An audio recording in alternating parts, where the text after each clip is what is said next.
જે રાજકોટ મહાનગરપાલિકાની ફૂડ શાખા અંતર્ગત ગત સપ્તાહની અંદર દાબેલા ચણા વેચતી જે એક પેઢી છે એ કોઈપણ પ્રકારના FSSAઈના લાયસન્સ વગર મોટા પાયે છે એ દાબેલા ચણાનું ઉત્પાદન કરતી બે પેઢીઓ છે એ ઝડપાણી હતી. અંદાજિત 5200 કિલો જેટલો જે છે એ દાબેલા ચણા અને અન્ય ફરસાણની આઇટમો છે અનહાઇજેનિક કન્ડિશનમાં મળી આવેલી હતી. એ અનુસંધાને લાયસન્સ વગરની આ પેઢી છે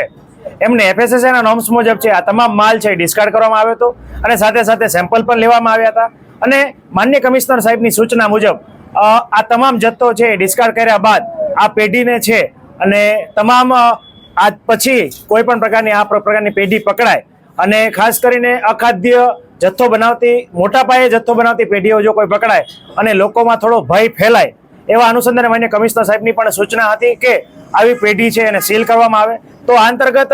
the Gujarat Provincial Municipal Corporation Act 1949ની કલમ નંબર 376A